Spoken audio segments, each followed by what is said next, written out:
अस्सलाम वालेकुम स्टूडेंट्स आज जो हम अपना चैप्टर स्टार्ट कर रहे हैं बुक का बेटा चैप्टर नंबर 3 है। इस चैप्टर के अंदर हम लोगों ने बात करनी है इकोनॉमिक चैलेंजेस की facing global and domestic business. वो तमाम चैलेंजेस जो पूरी दुनिया में काम करने वाले बिजनेसेस को जो है वो फेस करने पड़ते हैं, इसमें हम उन तमाम के तमाम चैलेंजेस की जो है वो बात करेंगे। अगर हम अपने चैप्टर का स्टार्ट देखें तो जो हमारे चैप्टर का स्टार्ट है बेटा वो इकोनॉमिक्स से हो रहा है। तो आपको यहाँ से आइडिया हो जाना चाहिए कि इस पूरे चैप्टर में हम जितनी भी बात करेंगे वो सारी की सारी हम इकोनॉमिक्स पॉइंट ऑफ व्यू से बात करेंगे कि इकोनॉमिक्स पॉइंट ऑफ व्यू से बिजनेस को कौन कौन सी चीजों को जो है वो फेस करना पड़ सकता है। इकोनॉमिक्स यहाँ पर डिफाइन करती है analysis of choice people and government made it allocated resources. कहते हैं बेसिकली इसमें हम लोग क्या करते हैं, हल निकालते हैं अवाम जो चाह रही होती है उस चीज का, और इसमें गवर्नमेंट को भी देखा जाता है और गवर्नमेंट दोनों अवाम क्या चाह रही है और गवर्नमेंट क्या चाह रही है, मेक इन एलोकेटिंग रिसोर्सेज। और इसमें सबसे मेन चीज क्या होती है कि जो हमारे पास रिसोर्सेज अवेलेबल होते हैं उनको सामने रखते हुए हम लोगों ने हर चीज का जो है वो फैसला करना होता है। इसमें जो दो मेन पॉइंट हमारे सामने आते हैं उनमें मेन पॉइंट्स में सबसे पहले नंबर पे पॉइंट आता है डिमांड। बेटा डिमांड की अगर बात की जाए तो डिमांड जिसके बारे में आसान अल्फाज में यह कहा जाता है कि डिमांड बेसिकली उर्दू मतलब इसका तलब होता है, लेकिन जब भी डिमांड की बात की जाती है तो demand is a combination of two words. इसके अंदर दो चीजों का ख्याल रखना होता है। नंबर वन विलिंगनेस, विलिंगनेस को आसान अल्फाज में हम डिजायर भी कहते हैं।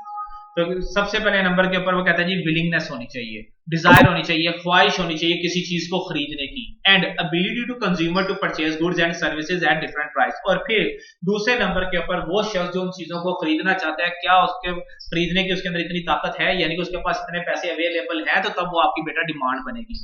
अगर मैं ये कहूं कि मैं एक गाड़ी खरीदना चाहता हूं, ये मेरी ख्वाहिश है, एक तो हो गई विलिंगनेस। अब अदर पॉइंट क्या था, एबिलिटी टू परचेज, क्या खरीदने के लिए मेरी जेब में पैसे भी अवेलेबल है कि नहीं है। अगर मैं कोई गाड़ी खरीदना चाहता हूँ, ख्वाहिश है, लेकिन मेरी पॉकेट में पैसे नहीं है, तो बेटा ये कभी भी डिमांड नहीं हो सकती। डिमांड तभी बनेगी जब मेरी पॉकेट में उस चीज को खरीदने के लिए पैसे भी हो और वो चीज मैं खरीदना चाहता भी हूं। अगले नंबर पे जो पॉइंट है उसका नाम है सप्लाई। सप्लाई की अगर हम लोग बात करें तो सप्लाई के आसान डेफिनेशन आपके सामने लिखी हुई है, amount of goods and services. कहते हैं इसमें हम लोग बात करते हैं उन चीजों या खिदमात की, सर्विसेज की, for sale eight different prices, जो मार्केट के अंदर अवेलेबल होती हैं बिकने के लिए मुख्तलिफ कीमतों के ऊपर।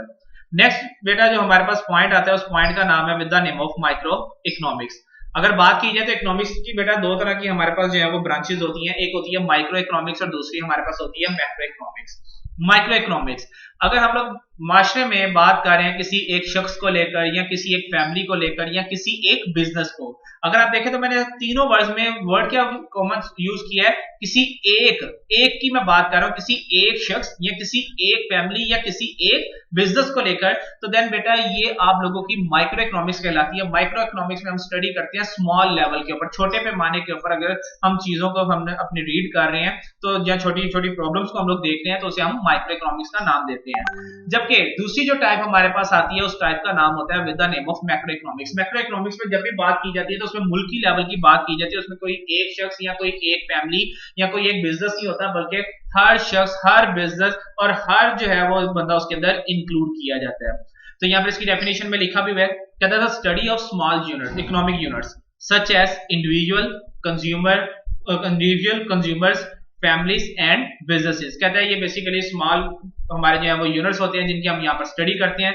जिनकी हम स्टडी करते हैं उनमें हमारे पास कोई इंडिविजुअल कंज्यूमर हो सकते हैं, उसके अलावा कोई फैमिलीज हो सकती हैं और साथ में कोई बिजनेसेस हो सकते हैं। अब यहाँ पर अगर हम अपनी बात करें तो यहाँ पे अगर हम अपने ऊपर वाले टॉपिक को इकोनॉमिक्स को इसके अंदर अप्लाई करते हैं तो इकोनॉमिक्स में भी हमने बात की थी डिमांड और सप्लाई की। अब डिमांड और सप्लाई को आगे कंटिन्यू करने से पहले एक चीज आपको यहाँ पर क्लियर कर दो। डिमांड अभी मैंने आपको ऊपर बताया भी है कि डिमांड जिसमें हम दो चीजों को देखते हैं, विलिंगनेस को देखते हैं कि क्या अगला उस चीज को लेना चाह रहा है कि नहीं लेना चाह रहा, खरीदना चाहता है कि नहीं खरीदना चाहता है, पहले उसकी ख्वाहिश होनी चाहिए, जिसके लिए विलिंगनेस का वर्ड मैंने आपको सबसे पहले नंबर पे यहाँ पे बताया था। विलिंगनेस के बाद दूसरे नंबर के ऊपर जो मेन पॉइंट आप लोगों का इसके अंदर आता है वो आप लोगों की होती है परचेज, कि क्या कंज्यूमर उसके अंदर एबिलिटी है, एबिलिटी टू परचेज के वो उसको खरीद सकता है। तो बेटा जो प्राइस और डिमांड होती है हमेशा इनके दरमियान जो रिलेशन पाया जाता है वो नेगेटिव होता है। अगर किसी भी चीज की प्राइस के अंदर इजाफा होता है तो बेटा उसकी कीमत के अंदर कमी हो जाती है। अगर किसी भी चीज की कीमत के अंदर कमी हो तो ऑन द अदर हैंड उसकी प्राइस के अंदर क्या हो जाता है, वहां पर इजाफा हो जाता है। अब डिमांड कर्व जो होती है बेटा अगर उसकी बात करूं, कहता है show the amount of product buyer will purchase at different prices. कहते हैं अगर हम इसकी बात करते हैं तो बेसिकली इसमें हम उस कीमत की बात कर रहे थे जिसके ऊपर ग्राहक मार्केट से चीजों को मुख्तलिफ कीमतों के ऊपर क्या कर रहा है, खरीद रहा है। तो जो फर्स्ट डायग्राम आप लोगों को लेफ्ट साइड के ऊपर नजर आ रही है, ये डिमांड की डायग्राम आपके सामने बनी हुई है, जिसके अंदर ये लाइट से ब्राउन से कलर की या ऑरेंज कलर की आप कह सकते हैं कि लाइन इसके अंदर शो करवाई गई है। हमेशा डिमांड और प्राइस का चूंकि नेगेटिव रिलेशन होता है, सो डैट इनकी जो डायग्राम भी बनती है वो नेगेटिव स्लोप को शो करती है। नेगेटिव स्लोप कहते हैं ऐसी डायग्राम जो ऊपर से नीचे की तरफ को जो है वो आ रही हो। अब इसमें हम लोगों ने बात करनी है यहाँ पर डिमांड कर्व को लेकर कि अगर driven by varieties of factors, इसमें बेशुमार फैक्टर्स जो हैं वो हमारे आ जाते हैं, जिसकी वजह से डिमांड कर्व के ऊपर जो है वो बेटा फर्क पड़ जाता है। लाइक उसमें एक हमारे पास जो फैक्टर आता है उस फैक्टर का नाम है प्राइस। सेकंड हमारे पास आ जाता है इसके अंदर कंपटीशन, के जो हमारे कंपेटिटर्स मार्केट के अंदर बैठे हुए हैं। फिर लार्ज इकोनॉमी, उसके बाद इवेंट्स आ जाते हैं। नेक्स्ट आ जाता है इसके अंदर कंज्यूमर प्रेफरेंस। बेटा ये बात ध्यान में रखिएगा कि अगर किसी भी चीज की प्राइस के अंदर इजाफा होता है तो उसकी जो डिमांड कर्व होती है वो हमेशा आगे की तरफ का मूव होगी, वो कभी पीछे की तरफ का मूव नहीं होगी। अगर आप अपनी सेकंड डायग्राम देखें तो सेकंड डायग्राम के अंदर आपको ये चीज बताई भी हुई है कि अगर किसी भी चीज की प्राइस के अंदर चेंज आती है तो प्राइस में चेंज आने की वजह से हमेशा उसकी डिमांड कर्व कहां पर मूव होगी, अपवर्ड, यानी कि आगे की तरफ को वो शो होती है। अभी मैंने आपको बताया भी इसमें बेशुमार फैक्टर्स जो हैं वो हमारे आ जाते हैं, जिसकी वजह से आपकी डिमांड कर्व जो है उसके अंदर इफेक्ट पड़ता है। इसमें सम टाइम जो हमारे कंज्यूमर होते हैं उनकी तादाद के अंदर अगर इजाफा हो जाए तो उसकी वजह से फर्क आ जाता है। कंज्यूमर की इनकम की वजह से आ जाता है, जिसे हम बायर का भी नाम देते हैं। अगर उसकी इनकम में चेंज आती है तब भी इसके अंदर चेंज आता है, और बेशुमार फैक्टर्स जो है वो इसके अंदर हमारे आ जाते हैं, जिसकी वजह से इसके अंदर चेंज आ जाता है। सेकंड, हम लोगों ने अपनी फर्स्ट स्लाइड के अंदर बात की थी सप्लाई को लेकर। सप्लाई कर्व की बात की जाए तो सप्लाई कर्व के बारे में वो यहाँ पे बताता है, कहता है show the relation between different prices and the quantity that seller will offer to sell. कहता है इसमें अगर हम लोग बात करते हैं तो ये रिलेशनशिप को शो करता है कि मुख्तलिफ कीमतों के ऊपर जो चीज मार्केट के अंदर अवेलेबल है, जो मिकदार मार्केट के अंदर अवेलेबल है, सेलर जो है वो बेचने के लिए वहां पर बैठा हुआ है। कहता है रिगार्डलेस ऑफ डिमांड, इसका ताल्लुक ना कभी भी डिमांड के साथ नहीं होता। रीजन क्या है कि जो सप्लाई है और जो प्राइस है इनका हमेशा पॉजिटिव रिलेशन होता है। अगर किसी भी चीज की प्राइस के अंदर इजाफा होगा तो मार्केट के अंदर वो चीज आप लोगों को ज्यादा नजर आएगी, लेकिन ऑन द अदर हैंड अगर किसी भी चीज की प्राइस के अंदर कमी होगी तो मार्केट के अंदर वो चीज भी आप लोगों को कम नजर आएगी। तो बेसिकली जो डिमांड और सप्लाई अगर दोनों की बात करें तो दोनों का प्राइस के साथ जो रिलेशन है वो रिवर्स में आता है। अगर सप्लाई की बात करें तो सप्लाई पॉजिटिव हमेशा रहती है, प्राइस में इजाफा तो सप्लाई में इजाफा, प्राइस में कमी तो सप्लाई में कमी। लेकिन अगर डिमांड की बात करें तो डिमांड में हम लोगों ने ये बात की थी कि अगर प्राइस में इजाफा होता है तो सप्लाई में कमी हो जाती है, और अगर आप लोगों की प्राइस के अंदर जो है वो कमी हो जाए तो डिमांड के अंदर जो है वो आप लोगों के इजाफा हो जाता है। तो इसके बाद बेटा जो नेक्स्ट स्लाइड हमारे पास आती है वो स्लाइड है जिसमें हम लोग बात करते हैं इक्विलिब्रियम की। अब इक्विलिब्रियम क्या है? मार्केट इक्विलिब्रियम की हम लोग यहाँ पर बात कर रहे हैं। मार्केट इक्विलिब्रियम कहते हैं at that point where demand and supply can intersect each other। Basically ये वो पॉइंट होता है जहां पर आपकी डिमांड और सप्लाई की कर्व दोनों एक दूसरे को क्या करती हैं, इंटरसेक्ट कर देती हैं। यहाँ पर बेटा आप लोगों को रेड कलर के साथ जो है वो डिमांड की कर्व शो की गई है, और जो स्काई ब्लू कलर है इस कलर के साथ आप लोगों को सप्लाई की कर्व शो की गई है। अगर आप देखें तो इसके दरमियान में आप लोगों को एक्सपोर्ट डॉट सा नजर आ रहा होगा जिसके आगे लिखा भी हुआ है इक्विलिब्रियम प्राइस। अब इक्विलिब्रियम प्राइस का मतलब ये है कि अगर हम इस प्राइस से कम अपनी सप्लाई प्रोड्यूस करेंगे तो देन हम मार्केट की डिमांड जो है उसको कंप्लीट नहीं कर सकते। तो मार्केट की डिमांड को कंप्लीट करने के लिए हमें कम से कम इतनी गुड्स जो है वो प्रोड्यूस करनी पड़ती हैं। तो दैट्स अ थिंग जिसको हम लोग नाम देते हैं कि ये सारी की सारी आप लोगों की यहाँ पर कहलाती है मार्केट इक्विलिब्रियम। नेक्स्ट जो हमारे पास पॉइंट आता है जिसका मैंने आप लोगों को पहले ही थोड़ा सा इंट्रोडक्शन ऊपर दे दिया था, मैक्रो इकोनॉमिक्स के बारे में। मैक्रो इकोनॉमिक्स जिसकी बात की जाए तो इसमें हम लोग जब बात करते हैं तो इसमें पूरी दुनिया को लेकर हम लोग अपनी यहाँ पर बात करते हैं। इसमें कोई एक शख्स या कोई इंडिविजुअल इंक्लूड नहीं होता, इसमें हर बंदा आ जाता है। अगर अब मैक्रो इकोनॉमिक्स की बात की जाए तो इसमें बेसिकली इश्यूज होते हैं for the entire society point of view से हम लोगों को कुछ इश्यूज जो है उनको देखना पड़ता है। अगर उनकी यहाँ पर बात की जाए तो उनको हम तीन कैटेगरीज के अंदर जो है वो कैटेगराइज करते हैं, जिनमें एक हमारे पास आ जाती है प्राइवेट एंटरप्राइज सिस्टम, दूसरी आ जाती है प्लान्ड इकोनॉमिक्स, और तीसरी हमारे पास आ जाती है मिक्स्ड इकोनॉमिक्स।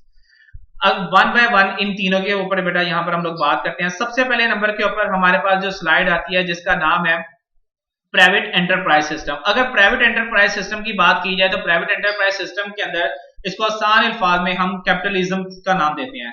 इसमें कैपिटलिज्म यानी कि जो पैसेदार लोग होते हैं बेसिकली वो इसके अंदर शामिल होते हैं। इस बिजनेस की अगर बात की जाए, इस तरह की इकोनॉमिक्स की अगर हम लोग यहाँ पर बात करें तो इसके अंदर हमारे पास चार डिफरेंट तरह की बेटा मार्केट्स होती हैं, जिनमें सबसे पहले हमारे पास आती है जिसका नाम है प्योर कंपटीशन, सेकंड आती है मोनोपोलिस्टिक कंपटीशन, फिर आती है ओलिगोपोली और फिर आखिर में हमारे पास आती है इसके अंदर मोनोपोली। जो बेटा वन बाय वन इन सारों को एक्सप्लेन करता हूं मैं आपके आगे। प्योर कंपटीशन की अगर बात की जाए तो प्योर कंपटीशन का दूसरा नाम जो है वो परफेक्ट कंपटीशन भी होता है, इसे बेटा परफेक्ट कंपटीशन का नाम भी दिया जाता है।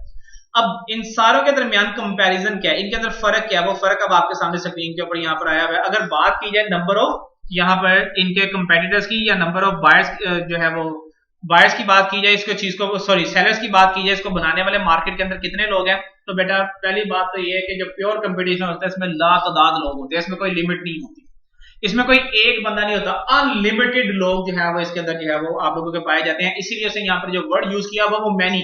अब मैनी में कई कई कितने कई, कोई यहाँ पे इसको आप डिफाइन नहीं कर सकते कि जी 50 होंगे, 60 होंगे, 70 होंगे, 80 होंगे, 90 होंगे, कितने होंगे, इसकी कोई लिमिट नहीं है। नेक्स्ट हमारे पास आ जाता है मोनोपोलिस्टिक कंपटीशन। मोनोपोलिस्टिक कंपटीशन की अगर बात की जाए तो फ्यू टू मैनी, यानी कि ऊपर हमने बात की बहुत ज्यादा लोग हैं, यहाँ पर हम कहेंगे बहुत ज्यादा नहीं, बहुत ज्यादा से थोड़े से कम, इसकी हम यहाँ पर अब लिमिट लगा देंगे, यहाँ पे थोड़े से कम हो जाएंगे बंदे। उसके बाद नेक्स्ट हमारे पास आ जाता है ओलिगोपोली। ओलिगोपोली में हम कहते हैं फ्यू, कुछ लोग होंगे, कुछ लोगों से ज्यादा लोग नहीं होंगे। और मोनोपोली की अगर बात की जाए तो मोनोपोली ऐसी मार्केट होती है जिसके अंदर कोई आप लोगों का कंपेटिटर मार्केट के अंदर अवेलेबल नहीं होता। अब अगर अगली बात की जाए इनमें किसी भी नई फर्म के आने के पॉइंट ऑफ व्यू से, तो जो प्योर परफेक्ट कंपटीशन होता है जिसे हम प्योर कंपटीशन का भी नाम देते हैं, इसमें कोई भी फर्म आ भी सकती है और जा भी सकती है, उसके आने या जाने के ऊपर किसी किस्म की कोई रिस्ट्रिक्शन नहीं होती। नेक्स्ट हमारे पास जो आती है उसके अंदर उसने लिखा हुआ है मोनोपोलिस्टिक कंपटीशन, जिसमें वो कह रहा है समवट डिफिकल्ट, कहता है इसके अंदर थोड़ा सा मुश्किल होता है, इतना मुश्किल नहीं होता, इसमें कोई भी फर्म आ सकती है, बस उसको थोड़ी सी एफर्ट करनी पड़ती है। उसके बाद लिखा हुआ है ओलिगोपोली। ओलिगोपोली की बेटा अगर बात की जाए तो ये डिफिकल्ट होती है, इसके अंदर हर बंदा जो है वो सर्वाइव नहीं कर सकता, क्योंकि फ्यू कुछ लोग होते हैं, कुछ लोगों ने ही अपनी गुड्स जो है वहां पर अपनी सर्विसेज फ्राहम करनी होती हैं। नेक्स्ट स्लाइड हमारे पास जो आ जाती है जो मोनोपोली से रिलेटेड है। मोनोपोली के अंदर बता रहा है, कहता है ये सारी की सारी अगर बात की जाए तो इसमें होता ही एक बंदा है, और वो नॉर्मली इसके अंदर गवर्नमेंट के इंस्टीट्यूट्स आप लोगों के ज्यादातर आते हैं, तो गवर्नमेंट के अपने रूल्स एंड रेगुलेशंस होते हैं जिसकी वजह से हर बंदा इसके अंदर सर्वाइव नहीं कर सकता। आगे जाने से पहले एक बात आप लोगों को इसके अंदर बता दूं कि प्योर कंपटीशन के अंदर अगर हम लोग बात करें या ओलिगोपोली की बात करें या मोनोपोलिस्टिक की बात करें या हम लोग मोनोपोलिस्टिक कंपटीशन की बात करें, तो बेटा इन चारों के अंदर हमारे पास जो नंबर ऑफ बायर्स होते हैं ना वो अनलिमिटेड होते हैं। अब डिपेंड कर रहा होता है मार्केट के ऊपर कि हम किस मार्केट के अंदर सर्वाइव कर रहे हैं। जिस मार्केट के अंदर हम लोग सर्वाइव कर रहे होंगे उस मार्केट के मुताबिक जो है हमें वहां पर फैसिलिटी मिलेगी। इसी तरीके के साथ अगले नंबर पर कह रहा है सिमिलैरिटी ऑफ गुड्स। अगर इनकी जो चीजें ये बनाते हैं, जो खिदमात जो ये देते हैं, अगर उनकी बात की जाए तो जो प्योर कंपटीशन है उसके अंदर जो चीज होती है वो हमेशा सेम होती है, उसके अंदर किसी किस्म का कोई इतना खास फर्क नहीं होता। नेक्स्ट अगर बात की जाए मोनोपोलिस्टिक कंपटीशन की, तो मोनोपोलिस्टिक कंपटीशन जो है ये थोड़ी सी जो है वो सेम चीजें होती हैं यहाँ पर, ठीक है। इसी तरह से ओलिगोपोली भी जो है वो कुछ हद तक चीजें जो है वो आप लोगों की सेम होती हैं। और अगर आखिरी में बात की जाए मोनोपोली की, तो मोनोपोली के बारे में से यहाँ पे लिखा हुआ है जिसमें वो आप लोगों को बता रहा है, कहता है considerable is a pure monopoly. उसके अगले नंबर पे कह रहा है, कहता है लिटिल इन रेगुलेट मोनोपोली। कहता है कि अगर इसकी बात की जाए तो यहाँ पर जो चीज होती है वो बिल्कुल मार्केट से हटके बिल्कुल सारी की सारी वो डिफरेंट होती है। इसके अंदर उस तरह की चीजें नहीं होती है, किसी किस्म का जो है वो कह लें कि कोई डुप्लीकेट वगैरह नहीं होता। और अगर हम इनकी एग्जांपल्स की बात करें तो एग्जांपल से ही आपको जल्दी क्लियर हो जाएंगे। मैं आपको ये वाली एग्जांपल नहीं, मैं आपको दूसरी एग्जांपल जिसके अंदर दे देता हूँ। सबसे पहले मोनोपोली की एग्जांपल दे देता हूँ। मोनोपोली की एग्जांपल इस वक्त बेटा हमारे पास जो सबसे बढ़िया वो इलेक्ट्रिसिटी की है। इलेक्ट्रिसिटी अगर आज वापडा वाले फी यूनिट जो है वो उसका रेट कर दे 200 रुपया, तो हम बाउंड है उसको 200 रुपए के ऊपर खरीदने के लिए, तो दैट्स अ मोनोपोली। इसे हम लोग नाम देते हैं कि ये मोनोपोली आप लोगों की कहलाती है। ओलिगोपोली में अगर हम लोग बात करें तो इसके अंदर आप लोगों की एयरलाइंस आ जाती हैं। एयरलाइंस हवाई जहाज वगैरह जो है, अब जारी बात है हमारे मुल्क में हवाई जहाज जो यहाँ पर कंपनियां काम कर रही हैं वो बड़ी लिमिटेड सी हैं। अब वो लिमिटेड कंपनी अगर अपनी प्राइसेस को भी हम लोग यहाँ पर उनकी देखें तो उनकी प्राइसेस के अंदर कोई बहुत ज्यादा फर्क नहीं होता, माइनर सा फर्क होता है और बड़ी लिमिटेड सी है। तो ओलिगोपोली की जो एग्जांपल है वो आप लोगों के पास यहाँ पर इस चीज की आ जाती है। नेक्स्ट आप लोगों के पास जो स्लाइड आता है वो है मोनोपोलिस्टिक कंपटीशन। मोनोपोलिस्टिक कंपटीशन की अगर बात की जाए तो जितने भी आपके मुल्क के अंदर यहाँ पे फिटनेस क्लब, जिनको हम आसान अल्फाज में जिम वगैरह का नाम देते हैं, वो सारे के सारे इसके एग्जांपल के अंदर आ जाते हैं। काफी सारी जगहों पे आप लोगों के ये क्लब वगैरह ओपन हुए हैं। और आखिर में यहाँ पे लिखा हुआ है प्योर कंपटीशन। प्योर कंपटीशन की बात की जाए तो प्योर कंपटीशन हमेशा जो है वो ऐसी चीजों के साथ होता है जिसमें अगर मैं आपको एग्जांपल दूं तो लाइक सोप बनाने वाली बेशुमार कंपनी जो है वो मार्केट के अंदर अवेलेबल है। किसी एक कंपनी का सोप जो है वो मार्केट के अंदर अवेलेबल नहीं है, बेशुमार क्या है। तो जो तीन अभी हम लोगों ने ऊपर बात की थी, एक हमारे पास होती है जिसका नाम है प्राइवेट एंटरप्राइज सिस्टम। तो प्राइवेट एंटरप्राइज सिस्टम के अंदर हमारे पास आगे से 4 इदारे आते हैं, जिनमें सबसे पहले मैंने आपको बताया हमारे पास होता है प्योर कंपटीशन, जिसका दूसरा नाम परफेक्ट कंपटीशन है, फिर आता है मोनोपोलिस्टिक कंपटीशन, फिर ओलिगोपोली और फिर मोनोपोली। अब आसान अल्फाज में सबको एक बार दोबारा एक्सप्लेन कर देता हूं। मोनोपोली में चीज बनाने वाला हमेशा एक शख्स होगा, खरीदने वाले तादाद में लातादाद होंगे, वो जो चीज की कीमत रखना चाहे वो रख सकता है वहां पर। अगले नंबर पे आता है ओलिगोपोली। ओलिगोपोली की बात करें तो चीज बनाने वाले तादाद में थोड़े से ज्यादा होंगे। इस मार्केट में किसी भी नए बंदे को आने की इजाजत नहीं होती, आना उसके लिए बहुत ही ज्यादा इसके अंदर मुश्किल होता है। नॉर्मली जो यहाँ पर चीजें बनाई जा रही होती हैं वो कुछ हद तक सिमिलर भी होती हैं और कुछ हद तक डिफरेंट भी हो सकती हैं। नेक्स्ट हमारे पास आता है मोनोपोलिस्टिक कंपटीशन। मोनोपोलिस्टिक कंपटीशन में जो नंबर ऑफ आप लोगों के जो बायर्स हैं, जिन्हें हम कंपेटिटर्स भी कहते हैं, उनकी तादाद ओलिगोपोली की निस्बत थोड़ी सी ज्यादा होती है।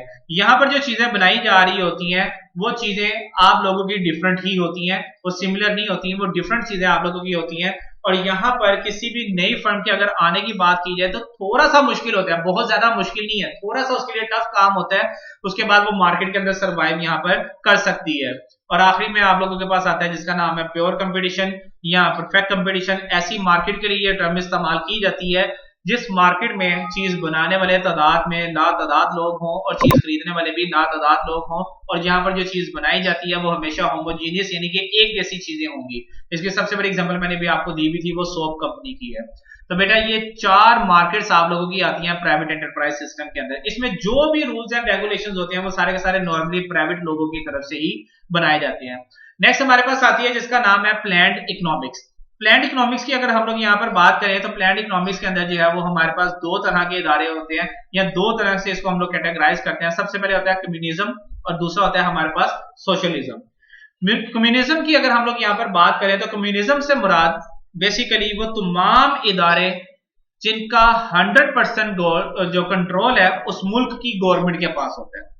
अब कम्युनिज्म की अगर मैं आपको एक छोटी सी एग्जांपल दूं तो कम्युनिज्म ये कहता है कि किसी भी शख्स या किसी भी बंदा उसकी जो जरूरत है ना उसको पैसे उतने दिए जाए।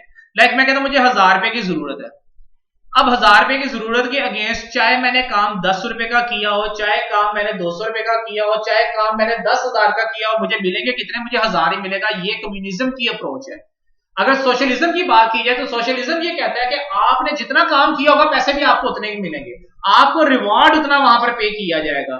और यहां पर नॉर्मली होता ही है कि यहाँ पे गवर्नमेंट जो है वो रूल्स एंड रेगुलेशंस बनाकर दे देती है, और जो फिर प्राइवेट आगे से ऑर्गेनाइजेशंस होती हैं वो यहाँ पर अपना होल्ड लेकर चलती हैं, उसको अपने तरीके से लेकर यहाँ पर आगे इसको रन करती हैं। तो दोनों की जो लॉजिक है ना वो कुछ हद तक सेम भी है और माइनस है, इसके अंदर डिफरेंस है।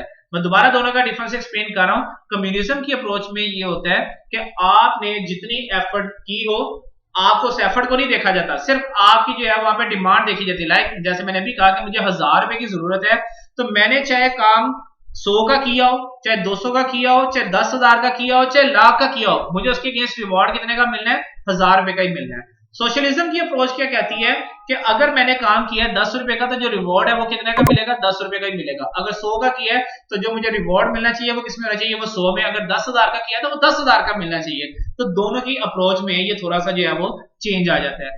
और जो तीसरी हमारे पास बेटा टाइप आती है उस टाइप का नाम है with the name of mixed market economics.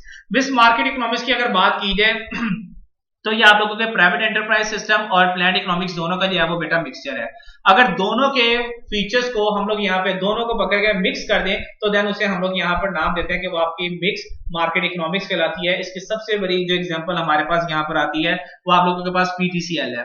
PTCL का जो इदारा है बेसिकली गवर्नमेंट का इदारा था। जिस वक्त गवर्नमेंट से वो इदारा नहीं चल सकता था, गवर्नमेंट ने उस इदारे के मेजोरिटी शेयर जो है वो मार्केट के अंदर सेल आउट कर दिए, और जब उन्होंने उसको सेल आउट किया तो वो अब इस वक्त ओनरशिप हो चुकी हुई है प्राइवेट लोगों की। तो ऐसा कोई भी इदारा जो गवर्नमेंट ने रन किया हो, गवर्नमेंट ने उसको स्टार्ट किया हो, गवर्नमेंट के इदारों को नॉर्मली हम पब्लिक ऑर्गेनाइजेशंस का भी यहाँ पर जो है वो नाम देते हैं, वो पब्लिक हमारी कंपनीज होती हैं। अगर उसके जो शेयर्स हैं हम आगे से सेल आउट कर देते हैं किसी प्राइवेट इदारे को, और प्राइवेट इदारा फिर उसको आगे से रन कर रहा हो, तो बेटा उसे हम लोग यहाँ पे प्राइवेटाइजेशन का नाम देते हैं। अभी आप लोग यहां तक अपने टॉपिक को जो है वो बेटा रखिएगा, उसके बाद फिर आगे आपको नेक्स्ट में जो है वो मैं कंटिन्यू करूंगा।